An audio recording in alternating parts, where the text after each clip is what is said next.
To quote the comedian Gabriel Iglesias, we buried him in frosting. Today, we want to be able to smile a little, even considering the circumstances, with some of his most memorable moments. I've known the departed for his entire life. I've stuck by him through the best of times and the worst of times, even though he blocked out most of the worst. It's almost as if we were one person, and I'm honored to be in front of you right now. You have all come here today in the memory of the departed. His friends and I have quite a few stories to share with you all. In life, he did two things all the time. He tried to find humor in everything, and was often too serious for his own good. He always tried to find humor in life, often through acceptance of himself and through absurd running jokes between himself and his friends. And some of those phenomenal stories were between his closest and oldest friends.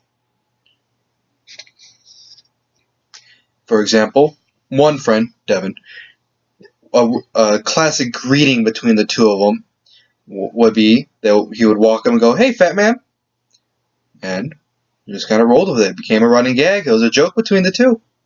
It was funny. The second one was the two of them went. I was talking to him, and the two of them. He said that the two of them went to a Halloween party the freshman year of high school.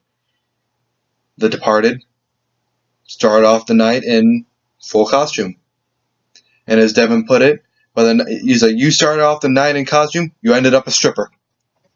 And it was just a running gag between the two of them for the next 4 years. Or between one of his other oldest friends, Gwen. In the days before high school, they did a thing called the photo booth challenge on Leo's laptop. And to this day, whenever it's brought up, he'll still get the first words out of his mouth is delete it. Because they still remember the absurdity and the hilarity that went down in that video. Or a junior that he met when he was a senior. When Leo was a senior, this man was a junior, and they became very good friends. One running gag between them, because they were both larger people, was "Big boy." That was a greeting, just "Big boy." To this day, if you're going to send a text, "Big boy." When you saw him, "Big boy." And when they first met as junior and sophomore, they bonded over the fact that they were bigger. So they were the only people in the orchestra that had to have larger pants. So they boasted about having more thigh room. They got all the thigh room. It became a running joke between them. So he always found humor, and his closest friends went along on the same journey that he did. And while humor was a staple of his life, he was often too serious for his own good. For example, when he was trying to become confirmed, he had to volunteer.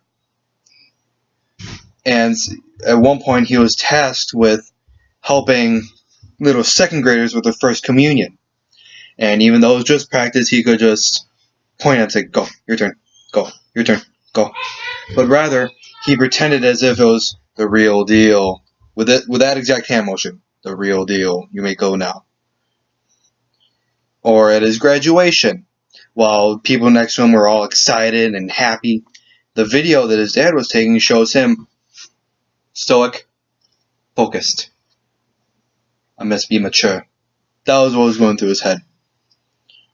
Or just a typical quote from his family members directly to him was, "You're always so uptight.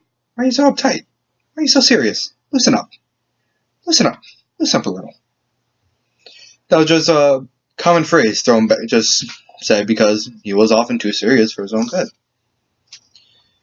So in the end, two things can be said to describe the departed. He always tried to find the humor in life, sometimes with self-deprecation being one of his favorites. On the flip side, he also had a serious look in life, trying to look more together than he actually was. So as we bury him in frosting, remember the humor he tried to always see, and the serious outlook that he had on life.